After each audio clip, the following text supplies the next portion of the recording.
대출금을 못 갚아서요. 네, 경매로 나오는 물건이 11년 만에 최대치를 기록을 했다고 합니다. 영끌족들의 한숨 소리가 늘어나고 있는데요. 아마 여러 곳에서 부동산 시장의 한파를 체감을 하고 계실 것 같습니다. 올해 부동산 시장의 전망은 어떨까 많이 궁금하시죠? 저희 부동산경제연구소 김인만 소장 모시고 얘기 나눠보도록 하겠습니다. 소장님 안녕하세요. 안녕하세요. 네, 제 말이 맞나요? 부동산 시장에 한파가 몰아치고 있는 게 팩트입니까? 한파는 몰아치는데 지역마다 온도 차이가 있는 것 같습니다. 어떤 지역은 한파고요. 네. 어떤 지역은 무슨 소리야. 네. 우리는 지금 꼽히고 있는데 지금 뭐 이런 양극화, 네. 극심한 양극화가 있기 때문에 아하. 우리가 한파가 몰아친다라고 이야기를 하면 아마 이 방송을 보시는 분들은 고개를 갸우뚱하시는 분들이 있고 네. 공감을 하시는 분들도 있을 것 같습니다. 강남 3구를 빼고 얘기를 해야 됩니까? 그러면 강남 3구는 한파 제외입니까? 저는 강남 3구, 용산구는 통계에서 빼야 된다고 빼야 생각합니다. 된다. 아예 빼버려야 된다. 이거는 그들만의 리그이기 때문에 통계를 왜곡한다라고 생각을 하고 있습니다. 알겠습니다. 양극화가 또 특징이라고 하는데요. 네, 이 안에서 좀 큰 틀에서의 부동산 시장에서 올해 꼭 봐야 될 체크 포인트들 그리고 변수들, 향후 전망들 궁금한 것도 제가 하나씩 다 소장님께 한번 여쭤보도록 할게요.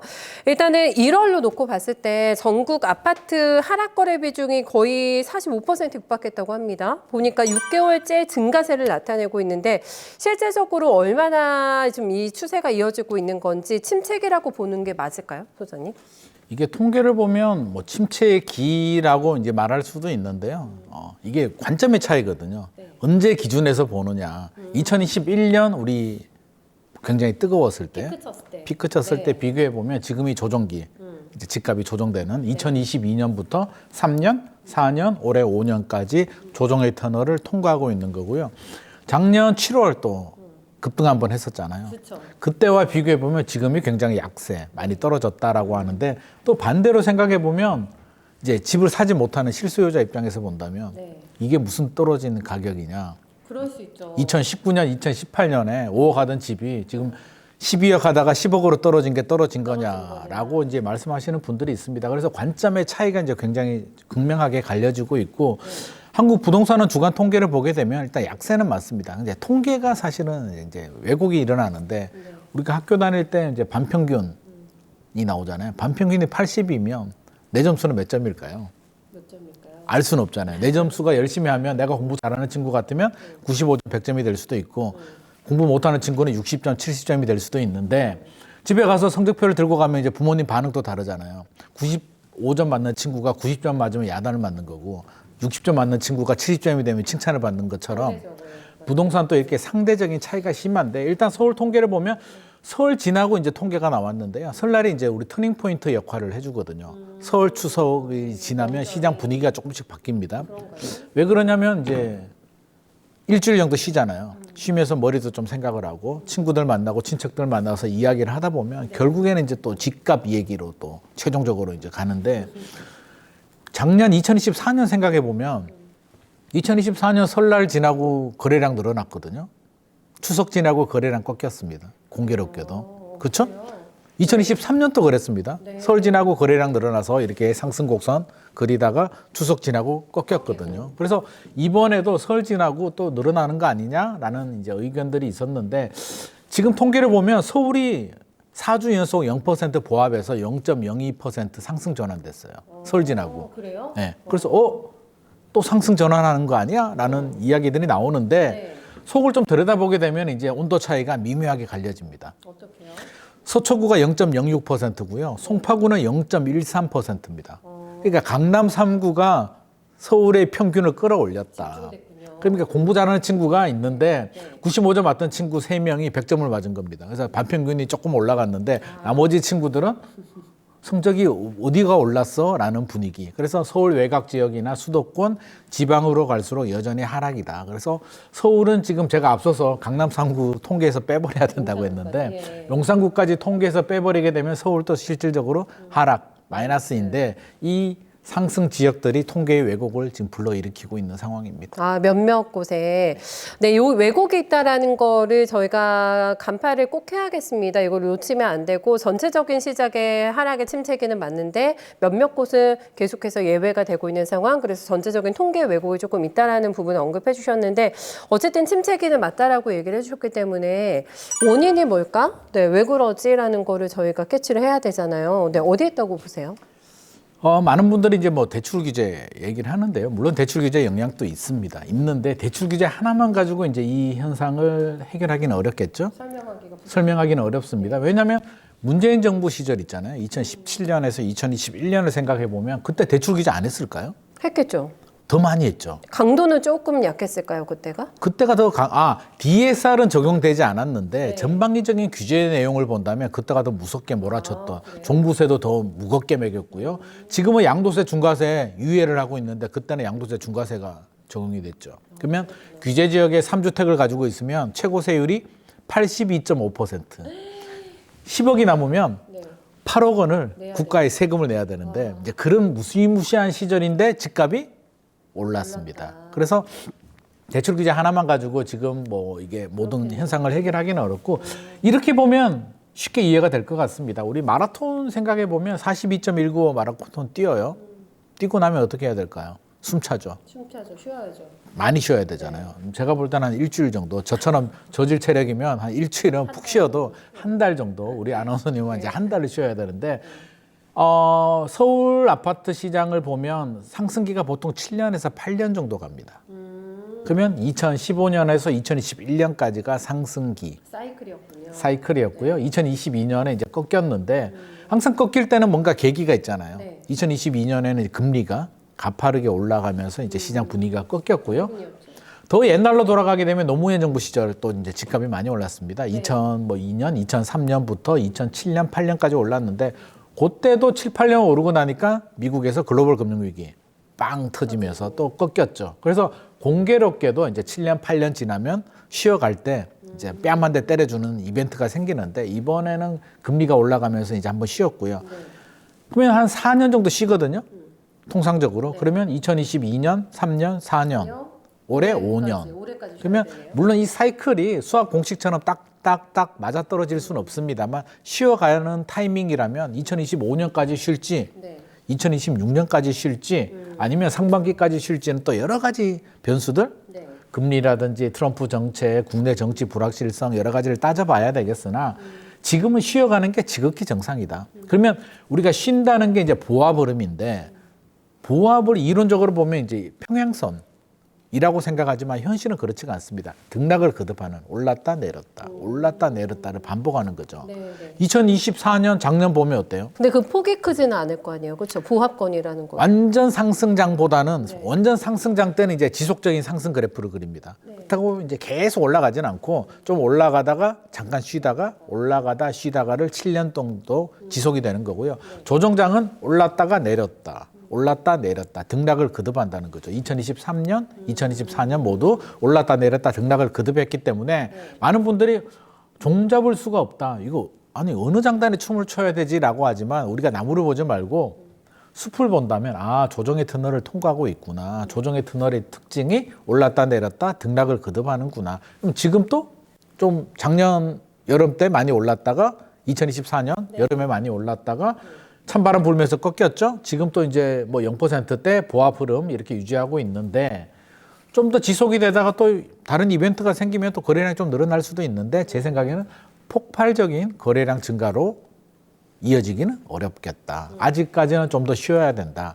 만약에 쉬지 않고 오버슈팅이 굉장히 강하게 나온다면 그 부작용, 반작용, 2차 하락 가능성도 있기 때문에 저는 이게 지극히 정상적인 흐름이라는 말씀 드리고 싶습니다. 네네. 2차랑 얘기를 해주시니까 조정기, 침체기를 잘 또 보내야 되겠다라는 생각이 듭니다. 오버슈팅 오히려 더 무리일 수 있겠다라는 삑사리가 나면 안 된다라는 관점에서 제가 또 생각을 해볼 수가 있을 것 같은데 어쨌든 올해까지는 좀 쉬어가는 형국을 예상을 해주셨단 말이에요. 사이클상으로도 좀 그렇고 그렇다면은 저희 또 이제 봄 돌아오잖아요. 이제 거의 추위도 한풀 꺾인 것 같고 봄에 이사철인데 전세 가격 전망이 궁금합니다. 요즘 전세보다 또 월세가 인기라는 말도 있고 그러더라고요.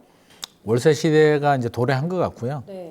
이제 매매도 사실은 문제긴 하잖아요. 내 집 마련을 해야 되는데 집값이 올라가면 또 고민, 너무 큰 떨어져도 고민, 이래도 고민, 저래도 고민인데 매매 시장 같은 경우는 뭐 이제 우리가 정확히 100% 예상을 할 수는 없습니다만 뭐 올해는 뭐 상자하고 뭐 하고라고 하지만 폭발적인 거래량이 수반되지는 않을 거라고 제가 말씀을 드렸는데요. 문제는 이제 전세, 월세, 임대 시장인데 이게 왜 문제냐면 우리 실수요자 입장에서 생각을 해보면 집값이 오르잖아요. 안 사면 되잖아요. 네. 우리가 집 못 사서 네. 뭐 큰일 나는 것도 아니고 그렇죠. 뭐 그렇죠. 상황이 되고 여건이 되고 필요하면 이제 사는 건데 전세 월세를 선택할 수 있을까요? 전세 월세를 안 하면 전세 가격이 올라간다면 어디로 가야 될까요? 집을 사든가 월세로 가야 되는데 월세도 올라요. 그럼 집을 사야 될까요? 엄청난 고민에 빠지죠. 그렇죠. 그래서 전세 월세가 굉장히 우리 서민들한테는 굉장히 치명적인 이제 문제로 다가오는데 이게 올라요.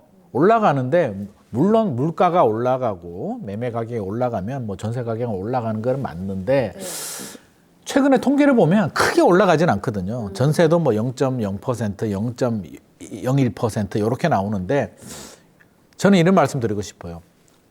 특히 이제 서울 수도권 같은 경우에 지금이 봄날이다. 전세 시장은.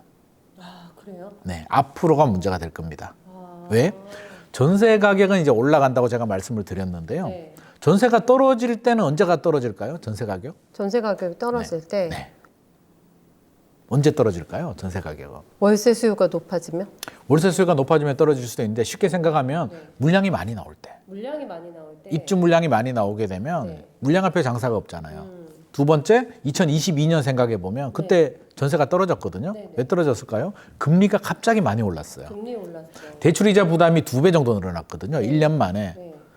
우리 앵커님 또 갑자기 대출이자 부담이 2배 늘어났다고 하면 난 괜찮아. 돈 잘 버니까 아무 상관없어. 라고 할까요? 아니면 뭔가 계산기를 두들겨 볼까요? 이 대출 이자를 낼 때 참 속이 쓰리잖아요. 이게 좀 약간 당연히 내야 될 돈이긴 한데 헛돈 나가는 것 같은 느낌도 조금 있고. 이상하게 은행에 돈 주는 거 정말 싫거든요. 네, 그리고 이게 가게에서 한 달 운용 생활비 중에 만만치가 않잖아요. 대출이자 갚는 게. 근데 그게 더 올라간다면 너무 부담되죠. 수입이 늘어나는 것도 아니고 아니고. 자녀가 있는 분들은 학원 보내고 있는데 학원 줄일 수도 없고 네, 네. 뭔가 줄일 데가 없는데 대출이자가 더 나가게 된다면 이제 계산기를 두들기는데 선택지가 이제 월세로 많이 전환을 했습니다. 2022년에. 그래서 월세 가격이 올라가고 전세 가격이 떨어졌는데 지금 상황을 보게 되면 월세는 당연히 올라가는 거고요. 최근에 월세 거래가 굉장히 많이 늘어났는데 전세도 하반기가 되면 올라갈 가능성이 높다. 전세가가. 왜?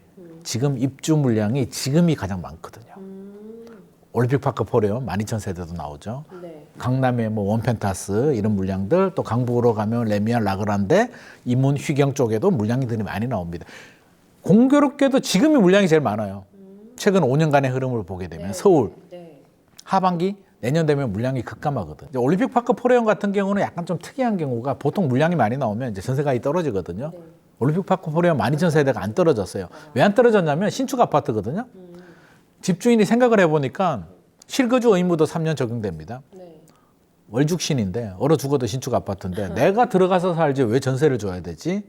어차피 실거주 의무 3년 유예가 됐기 때문에 해야 되니까 네.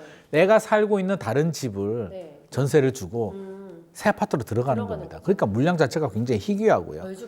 얼죽신이니까. 그나마도 지금 또 올라가고 있습니다. 올림픽파크 포레온 전세 가격도 올라가고 주변 가격도 올라가니까 올 하반기가 되면 전세 가격 올라간다. 올라갈 가능성이 높고 내년 되면 더 심각합니다. 전세 들어가실 분들은 빨리 잡아야 되겠네요, 물건. 지금 빨리 잡으면 2+2 계약갱신 청구가 되기 때문에 네. 지금 올림픽파크 포레온을 보게 되면 계약갱신 청구가 되는 물건이 있고 안 되는 물건들도 있거든요. 실거주해야 되는 물건들. 네, 네. 거기에 따라서 또 전세 가격이 또 차이가 납니다. 그래서 4년 거주하는 집은 돈을 좀 더 줘야 되지만 그래도 저는 2+2 활용할 수 있는 물건을 좀 찾아서 미리미리 계약하시는 게 좋을 것 같고요. 이렇게 말씀드리는 이유는 2026년이 되면 서울 아파트 입주 물량이 10,000호가 안 됩니다. 올해가 36,000호 정도 나오거든요. 네, 네. 그러니까 2026년이 되면 3분의 1 토막 많이 주네요. 많이 줄어도 너무 많이 줄어요. 그러네. 그리고 문재인 정부 시절에는 47,000호 정도 나왔습니다. 네, 네.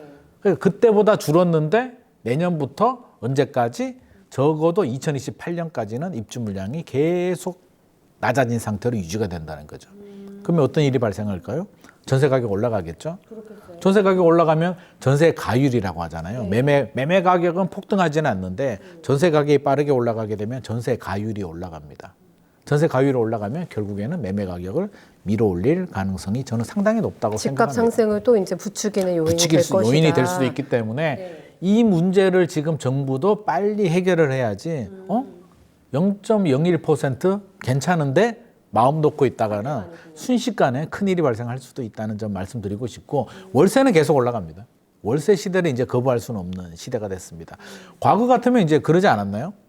한 10년, 15년 전만 하더라도 이제 어린 학생들이 친구들 만나면 너희 집 어디야? 뭐 어디 살아? 뭐 집이 뭐야? 라고 하면 우리 집이야. 뭐 이렇게 얘기하거든요. 자기 집이면 너희 집 좀 사는구나. 전세 살면 그래도 괜찮네. 월세 살면 돈이 좀 없구나라고 이야기하던 시절이 있었는데 지금은 반대가 됐죠. 진짜요, 맞아요. 전세 사러 그러면 아이고 이자 내느라 힘들겠구나. 월세 살면 돈 많은데 현금 흐름이 좋아라고 합니다. 그래서 월세 살면 실제로 돈 많은 현금 흐름이 좋은 거고요. 강남 쪽에는 월세 1,000만 원 월세도 꽤 많이 있습니다. 그걸 낼 수 있는 능력 되는 사람들. 그래서 이제 시대가 달라졌다는 거죠. 월세 시대로 가는 과정이고, 월세가 정상입니다. 전세가 우리나라에만 있는 제도예요. 이상한 제도예요. 그래서 전세는 이게 채권이거든요. 이게 개인 간의 계약, 채권 계약이기 때문에 사실 불안정한 계약이고요. 제가 앵커님한테 돈을 빌렸는데 제가 이자를 못 주잖아요. 내 빈집에 들어와서 살래? 이게 전세입니다. 그래서 굉장히 불안정한 제도이고, 원래는 사용한 만큼 페이를 지불하는 월세가 정상인데 우리도 선진국이잖아요. 그래서 저는 월세로 가는 길을 막을 수가 없다. 맞아요. 근데 아파트는 그나마 이제 전세가 좀 유지가 되는데 비아파트 시장, 빌라, 오피스텔 시장은 전세 사기 때문에 순식간에 더 빠른 속도로 지금 전세가 소멸되고 있는 상황입니다. 그러면 좀 어떨까요? 계속해서 상저하고의 올해 부동산 시장을 전망해 주셨는데 하반기는 조금 더 나은 흐름 예상이 가능한 걸까요? 지금 현재? 이게 이제 변수가 좀 있죠. 그러니까 변수란 게 뭐냐면 금리, 미국 정책, 국내 정치 불확실성이 있는데 변수가 예상처럼 움직인다면 상저하고가 가능성이 높습니다. 그렇다고 해서 이제 폭등은 아니고 이제 그거는 이제 거래량이, 정치 리스크를 크게 보시는 거세요? 변수 부분은? 저는 금리를 크게 보고 있습니다. 금리요? 예. 금리가 가장 중요한 포인트고요. 네. 이제 제가 하나씩 설명드리면 이제 정치 불확실성은 저는 시간이 해결해 준다고 생각하거든요. 박근혜 정부 시절 2016년 생각해 보면 그때 4개월 정도 이제 탄핵이 2016년 12월에 탄핵이 되고 3월에 결정이 나고 4월에 조기 대선하고 5월에 취임을 했거든요. 문재인 대통령이. 그러면서 통계를 보면 거래량하고 실거래 가격 지수 흐름을 보게 되면 줄어들어요. 한 4개월 정도. 12월에서 3월까지는 거래량이 뚝 떨어집니다. 탄핵 노이즈 있던 시절 뚝 떨어졌는데 실거래 지수는 그렇게 떨어지지 않았어요. 이 정도 가지고 집주인 입장에서 생각을 해보게 되면 나의 전 재산인데 탄핵이 됐다고 해서 내가 금매로 던질 이유가 있을까요? 그렇죠. 근데 사야 될 사람들은 긴가민가 잘 모르니까 일단 발을 빼잖아요. 그래서 거래량은 줄어드는데 가격이 집주인들의 호가를 급매물로 던지지는 않는다는 얘기인데, 이게 이제 장기화되면 한 1년 정도 가서 진짜 막 소용돌이 속이, 정치 소용돌이가 들어가서 막 나라가 난리도 아니야. 이게 지속이 되면 피로감이 누적이 되면서 이제 금배가 나올 수도 있는데, 저는 그렇게까지 가리지는 않으리라고 생각을 합니다. 그래서 일단은 정치 불확실성은 시간이 해결해 준다. 이게 뭐 3월이 될지 5월이 될지는 모르겠습니다만 제가 정치 전문가는 아니니까 결국에는 시간이 다 해결해 줄 문제인데, 문제는 금리. 금리. 네. 금리 어떻게 될까요? 제가 볼 때는 한국은행 총재도 알까요? 이번에 뭐 인하할까 연속 인하할까 했는데도 동결을 선택을 했잖아요. 그러니까요. 굉장히 속내가 복잡하지 않겠습니까? 미국에서도 너무 어떻게 아프겠죠. 움직이는지도 낌새도 파악을 해야 되고. 그러니까 예. 저는 요즘 제일 머리 아픈 사람이 한국은행 총재가 아닐까 싶습니다. 언제나 머리가 가장 아프시겠죠. 그게 이게 내가 결정할 수 없는 문제거든요. 이게 자꾸 미국을 봐야 되는데 이게 환율 문제도 걸리고요. 자금 유출 가능성도 있고 또 수출, 경제 뭐 모든 걸 다 신경을 써야 되는데 한 2달 전만 하더라도요. 2024년 한 11월, 12월 초만 하더라도 미국이 당연히 피봇해서 금리가 쭉쭉쭉쭉 내려가고 한국은행도 올해 한 3번 정도. 그럴 줄 알았죠. 예, 골드만삭스도 한국은행이 3번 정도 내리라고 당초 예상을 했는데 첫 스타트부터 1월 금통위 때부터 이제 삐그덩 됩니다. 동결? 근데 미국도 동결? 뭔가 좀 분위기가 뭔가 좀 심상찮아요. 그 원인은 이제 거슬러 올라가게 되면 미국 FOMC 회의록을 보더라도 이제 트럼프를 자꾸 쳐다봅니다. 제가 좀 불확실해. 어떻게 될지는 모르겠어. 최근에 이제 뭐 관세 부과하는 거 봐도 저도 좀 무섭더라고요. 요즘 뉴스 보면 뭐 철강 25% 부과한다 그러는데 이게 또 어떻게 될지도 모르겠고 트럼프가 이제 왜 두려운 이유가 뭐냐면 트럼프의 주요 정책은 이제 세 가지죠. 관세. 지금 또 이제 막 중국에 일단 10%는 부과했는데 최대 60%까지 부과할 수도 있다. 우방국도 봐주지 않겠다. 한국, 재팬? 몰라. 그냥 때려버릴 거야. 그러니까 일본은 달려가서 지금 막 뭘 하고 있잖아요. 막 이렇게 돈도 좀 주고 막 하는데 우리는 지금 정치 공백기이기 때문에 누가 가야 되지? 그럴 수도 없는 상황이고, 네. 그렇죠. 트럼프 입장에서도 야, 한국하고도 뭔가 내가 좀 대화를 해서 뭔가 좀 얻어내야 되는데 누구랑 해요? 누구랑 해? 기님만이하고 할까? 뭐 이거 누구야? 지금 이런 상황이기 때문에 일단 관세 정책, 관세를 부과하게 되면 수입 물가가 올라가죠. 물가를 자극할 가능성이 높고요. 두 번째는 감세. 트럼프가 이제 세금을 내린다고 하는데 역시 물가를 자극하고 이민자 정책이 있거든요. 값싼 노동력을 막아버리게 되면 어떻게 될까요? 결국엔 또 물가가 임금이 올라가면서 물가가 올라갑니다. 이 세 가지를 본다면 이게 물가가 올라가게 되면 미국이 금리 계속 내리기가 쉽지 않을 수도 있겠구나. 내리기 어려운 게 아니라 자칫하면 올릴 수도 있지 않을까요? 그 최악의 상황입니다. 최악의 상황. 최악의 상황은 네. 금리 올릴 수도 있다는 가능성을 우리는 염두해둬야 열어둬야 되는데 되고. 이렇게 되면 한국은행이 이제 어떻게 해야 될까요? 지금도 이제 금리 차이가 나고 있는데 진짜 포지션 고민되죠. 고민되죠. 우리가 차라리 금리가 높았다면 좀 더 여력이 있는데 우리가 미국보다 낮아요. 여기서 더 내려버리게 되면 또 환율이 문제가 생깁니다. 안 내리자니 내수 경기가 죽는다고 또 아우성입니다. 어떻게 해야 될까요? 지금 2월이 중요한데 제 생각에는 2월은 한번 내릴 것 같은데 그 다음부터는 잘 못 내릴 것 같습니다. 그러면 올해 베스트가 2번 정도, 3번에서 2번으로 이제 후퇴를 하게 되는 거고 2번도 이제 베스트라고 제가 말씀드렸고요. 앞서서 이제 최악의 상황, 미국이 올려? 이거 생각하기도 싫은데 미국이 올리면 어떻게 될까요? 어떻게 해야 돼요? 이제 머리가 복잡하지 않을까요? 올스톱 되겠죠. 한은도 올스톱 되겠죠. 한은도 올스톱 못 되고 내리죠. 우리도 머리가 아프잖아요. 이제 뉴스를 보시는 분들도 와 이거 뭐지? 전혀 예상과 다른 우리는 예상했던 범주 내에서 어떤 이벤트들이 발생하게 되면 크게 동요하지 않아요. 주식도 그런 거 있잖아요. 금리가 분명히 올랐는데 예상을 했대. 예상을 해서 크게 문제가 없는데 갑자기 뭐 금리가 올라간다든지 예상치 못하는 이벤트가 발생하게 되면 이제 심적인 동요를 일으키게 되고 이 불확실성이 공포로 전이가 되면서 이제 심리 위축, 급매물 던지죠. 그러면 만약에 우리가 2-3번 내린다고 생각을 했는데 미국이 올렸다? 한국은행은 어떻게 해야 되지? 만약에 한국은행까지도 올려버렸다? 그러면 시장은요, 진짜 패닉입니다. 패닉. 그렇게 되면 상저하저.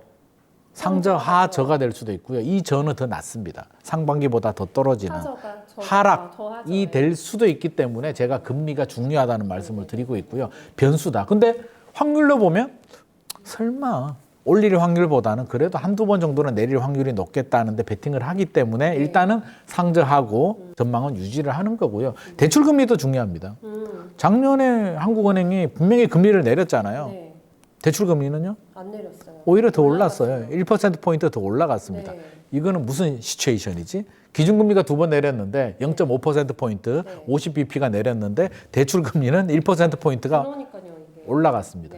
그러니까 우리가 중요한 거는 대출금리잖아요. 그렇죠. 대출금리가 내려가야 되는데 최근에는 이제 약간씩 내려가는 뉘앙스가 보입니다. 이제 금융위에서도 그만해. 작년에 서울 집값이 올라가니까 우리가 금리 좀 신경 쓰라고 했지. 계속 그렇게 금리 장사하면 어떡하니? 니들 좀 너무한 거 아니야? 라는 압박을 주고 있고 정치권에서도 이제 최근에 은행장들 불러서 좀 압박을 좀 주고 있죠. 그래서 내려가는데 어디까지 내려갈 거냐는 거죠. 기준금리가 안 내려도 저는 내리든 안 내리든 기준금리가 내리든 안 내리든 대출금리는 3% 중반 정도가 저는 한계라고 봅니다. 중반이요. 네. 3% 중반 정도 되면 이제 거래량이 늘어나기 시작해요. 그러면 여기서 더 내리면 거래가 더 늘어나겠죠.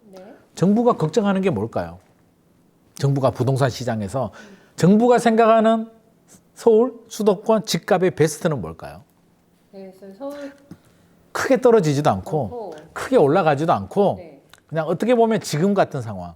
그냥 0%, 0.01, 0.02, 마이너스 0.01 이 정도 큰 등락 없는 상태. 딱 신경 안 쓰는 네. 이게 가장 정부가 바라는 베스트인데 정부 마음속에는 트라우마가 있잖아요. 작년 6, 7, 8월 급등. 네. 그때 무슨 일이 있었냐면 정부가 이제 스트레스 DSR 2단계를 이제 2달 연기를 했단 말이에요. 네. 뭐 이유는 있죠. 뭐 자영업자들 힘들고 PF 문제도 있고 아무 생각 없이 2달 연기를 했는데 시장의 반응은 이 정부는 집값 올리려고 작정을 했구나. 거래량이 늘어나는데 스트레스 DSR 연기한다고 안 되겠다. 빨리 사야겠다라고 해서 폭발적으로 이제 가격이 오릅니다. 서울 매수 집값이. 수요자들이 몰렸군요. 몰렸습니다. 네, 네. 그래서 그 트라우마가 있어서 지금 또 이제 대출금리 너무 많이 내리면 또 이렇게 쭉 올라가면 어떡하지? 항상 조마조마한 마음. 애가 어디로 튀지? 이걸 항상 걱정하고 있기 때문에 3% 중반에서 더 내려가서 우리 시장에서는 3% 초반대 또는 2% 후반 정도까지도 기대를 하고 있는데 그렇게 되면 거래량이 많이 늘어납니다. 그렇겠어요. 근데 정부가 바라지 않습니다. 그래서 저는 3% 중반 정도에서는 브레이크를 잡을 가능성이 높다. 은행은 눈치를 보잖아요. 어떻게든 안 내리고 싶잖아요. 그러면 현재보다 그래도 좀 많이 떨어져야지만 3% 중반대 되는 지금보다는 좀 내려갈 많이 가능성이 있다는 떨어져야죠. 건데 여기서 더 내려가긴 쉽지 않다. 그래서 3% 중반 정도에서 브레이크. 네. 은행 또 눈치가 보이니까 네. 예금 금리는 낮게, 대출 금리는 높게, 예대 마진을 최대한 얻고 싶은데 이제 눈치가 자꾸 보이잖아요. 정치권 눈치, 국민 눈치 보이니까 3% 중반 정도까지는 용인을 하는데 그 밑으로 내려오게 되면 이제 정부도 그러겠죠. 가계부채 관리도 해야 되고 서울 집값 오르면 어떡하시려고요. 자꾸 우리 뭐라 하지 마세요라는 이제 뉘앙스를 줄 겁니다. 그렇게 되면 저는 3% 중반 정도에서 머물린다면 크게 폭등할 가능성은 없겠다. 적어도 2025년 올해는 고좋게 예상을 하고 있습니다. 네. 어쨌든 이 부동산 시장의 변수는 말 그대로 변수이기 때문에 예측이 불가능한 거잖아요. 이제 그거를 감안을 해야 되는데 제가 여쭤봤던 정치 리스크보다는 핵심은 이제 금리라고 얘기를 해주고 있습니다. 네, 트럼프가 너무 좀 강하게 관세 정책을 쓰고 있기 때문에 인플레가 자극이 될 것이고요. 그러면 아주 만약에 최악의 경우에는 연준에서 금리를 인상할 수도 있겠는데 그러면은 진짜 우리 시장이 굉장히 패닉에 빠질 수도 있다고 얘기해주면서 그렇게 되면 만약에 상저 깊은 하저가 될 수도 있겠다. 이렇게까지도 예상을 해주고 있기 때문에 일단 변수는 저희가 염두를 해두고 그런 큰 그림에서 부동산 시장을 바라봐야 될 것 같습니다. 그런 와중에서도 계속 저희 가계대출 규제를 강화를 하고 있는 것은 가계부채 때문일까요? 가계부채와 서울 집값 안정 이제 두 가지 목표가 다 있는데 이제 정부는 두 가지를 다 잡아야 돼요. 일단 서울 집값도 잡아야 되고요. 잡는다는 게 이제 떨어지면 안 됩니다. 그러니까 이게 0% 보합이 참 힘든 거예요. 이게 줄다리기 하는 거잖아요. 지켜내기가 힘든 거죠. 조금만 풀어주면 또 어디서 튈지 튀는 또 조금만 묶으면 또 쑥 죽어버리는 이런 문제인데 사실 지금 서울 강남 쪽도 토지거래가 구역 때문에 지금 굉장히 좀 여러 가지 문제가 생기고 있는데 풀어주지도 않았는데 집값이 천정부지 올라가고 있거든요. 그래서 머리가 아픈데 일단 두 마리 토끼는 잡아야 됩니다. 가계부채와 서울 집값 이게 목표인데 이제 당분간은 가계부채 관리를 하겠죠. 그래서 스트레스 DSR도 무조건 7월에 시행합니다. 이거는 제가 물어봤어요. 국토부 회의 가가지고 한번 물어보니까 의지가 단호하더라고요. 그때 그럼 심리 더 안 좋아지겠어요? 그거 시행된 7월부터는요. 좀 안 좋아질 수도 있는데 네. 이제 국토부 입장에서는 이제 그걸 알죠. 작년에도 2단계 2달 연기했다가 네. 난리가 났는데 그러게요. 이번에도 잘못된 시그널을 주게 되면 큰일 난다. 이번엔 절대 연기 안 하죠. 절대 연기 안 합니다. 네. 그냥 하는데 이제 네. 예외가 뭐냐면 정치권에서도 이제 이야기 나오는 게 지방은 좀 풀어다 줘라. 지방 미분양이 심각하니까 지방은 DSR을 좀 완화를 해주던 좀 풀어줘야 되는 거 아니냐라는 목소리들이 정부 여당에서도 나오고 있고요. 예외를 둘 필요는 있겠어요. 금융위도 저도 예외를 둬야 된다고 생각합니다. 이게 네. 문제가 뭐냐면은요. 자, 우리가 서울 집값이라고 하는데 아마 굉장히 속상하시는 분들이 있을 거예요. 아니 왜? 우리 동네 집값 오르지도 않았는데 노도강이나 금강구 같은 경우는 왜 자꾸 서울이라고 하지 마. 강남 3구, 용산구라고 얘기를 해. 정확하게 얘기해줘. 정확히 얘기해야지. 왜 자꾸 서울이라고 하니? 우리는 아직 이제 누워 기절했다가 이제 눈 뜨고 일어나려고 하는데 대출 기자 나와서 또 누워 있어. 근데 강남은 어때요? 대출 기자에 상관없이 계속 신고가잖아요. 그러게요. 이게 주말자도 기사 보니까 강남 3구 고점 찍었다던데요. 계속 고점 나옵니다. 토지거래가 구역의 기대감 때문에 잠실 성파구에 가면 잠실 엘스 리센츠, 잠실 주공 1단지, 2단지 재건축한 아파트인데 지금 보면 그렇게 신축은 아니에요. 2008년에 입주했으니까. 그렇죠? 이제 더 이상 신축이라는 말을 붙일 수 없는 뭐 준신축도 아닌 이제 구축 아파트에 들어간 아파트가 최근에 9평 전용 8사가 28억 3천만 원 거래가 됐고 호가는 30억 부르고 있는데 불과 1년 전 2024년 초에 22억, 23억 했는데 이 분위기에 지금 실거래 가격으로는 5억 정도 올랐고 호가는 더 올라갔는데 이게 뭔 말이야. 2022년 집값 금리 올라가면서 집값 떨어졌을 때 19억까지 떨어졌거든요. 네. 이 분위기에 10억이 올랐다고. 근데 네. DSR 적용했잖아요. 1단계, 2단계, 이제 3단계를 앞두고 있는데 이들 지역들은 계속 올라가고 노도강이나 금강구나 수도권, 지방은 지금 뭐 누워 있어서 지금 일어나지도 못하는 상황. 그래서 저는 좀 구분을 해야겠다. 스트레스 DSR 3단계도 사실 강남에 집 사는 사람이 대출 안 나오면 집 못 사고 대출 나오면 집 사고 할까요? 그렇지 않겠죠? 그렇지 않을 것 같습니다. 왜냐하면 다주택자들이 막 사지 않아요. 그러니까 돈은 있는데 그동안 집을 사지 않았던 실수요자들, 집 하나 가지고 있는데 팔고 상급지로 갈아타고 싶은 실수요자들, 둘 다 총알은 좀 있잖아요. 그렇죠. 한 25억 아파트 하나 팔았어요. 총알이 있어. 그러면 내가 가지고 있는 다른 돈 좀 보태고 대출 조금만 받아도 30억 아파트를 살 수가 있는데 굳이 DSR이 그렇게 치명적인 영향을 줄까? 저는 그렇지 않다고 보고요. 다른 외곽 지역들은 어떨까? 예를 들어서 한 7억 정도 한다, 6, 7억 정도 하는 아파트다. 그러면 소득 수준이 좀 다르잖아요. 많이 다르죠. 그러면 거기에 거주하시는 분들은 대출을 한 3억, 4억 정도 받지 않으면 현실적으로 사지 못하는 상황인데 대출 규제가 직접적으로 들어오니까 직격탄이죠. 네. 지방은 완전히 죽죠. 그래서 저는 스트레스 DSR 또 누구를 위한 DSR인가? 진짜 강남 3구, 용산구를 제외한 나머지 지역을 잡기 위한 규제인가? 아니면 진짜 가계부채를 잡는 게 목표지 부동산은 목표가 아닌가? 지금 여러 가지 논란들이 나오고 있기 때문에 가계부채는 확실하게 잡을 수 있겠네요. 근데 잡을 수 있을까요? 그럼 가계부채가 줄어들었나요? 증가율이 좀 줄어들었는 거지. 네. 증가율이 뭐예요? 우리 자동차로 따지면 엑셀레이터잖아요. 네. 달리고는 있어요. 계속 달리면서 서울에서 부산까지 달려가고 있는데 속도가 좀 줄어들었지만 계속 달리고 있는 거하고 똑같은 개념이잖아요. 가계부채는 계속 늘어납니다. 빨리 늘어나느냐 네. 적게 늘어나의 문제죠. 그런 차이입니까? 그럼 가계부채가 왜 늘어나느냐? 1년에 신축 아파트들 몇 채가 공급이 될까요? 통상적으로 한 30만 호 정도 전국적으로 공급이 되고요. 작년은 한 16만 호 정도 공급이 됐습니다. 16만 호 새 아파트가 들어오게 되면 자기 자본으로 다 살까요? 다 대출받잖아요. 그렇죠.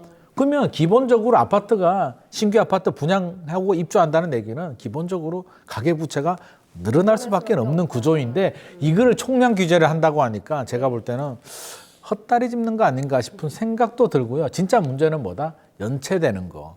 부실 관리되는 걸 관리를 해야죠. 연체가 늘어나면 안 되니까. 심각하잖아요. PF 문제라든지. 네, 네. 오히려 이런 쪽에 잡아야 되는데 총량만 보고 있으니까 총량 줄이려면 간단해요. 아파트 공급 중단해버리면 됩니다. 그건 또 다른 문제가 생기니까 안 되죠. 네. 그래서 사실은 가계부채 잡는 것도 저는 어렵네요. 역부족이다. 그래서 DSR로 잡을 것 같으면 이게 무슨 고민이겠습니까? 그래서 잡아야 되는 강남은 못 잡고 네. 엉뚱한 곳들만 없는 잡고. 곳만. 그래서 제가 한 2달 전에 노원구 상계동 임장 한번 갔었는데 부동산 사장님이 그렇게 화를 내더라고요. 왜요? 아니 우리 동네는 일어나지도 않았는데 이제 눈 떴는데 스트레스 DSR 2단계 적용되면서 다시 또 눈 감았다고. 우리 언제 살아나냐고. 불맨 소리가 나오는군요. 예. 아, 이게 또 궁금한 게 3단계가 그러면 시행이 되면 2단계하고 뭐가 차이점이 있나? 라는 것도 궁금해지거든요. 어떤 차이가 있습니까? 3단계는요? 대출 한도가 줄어들고요.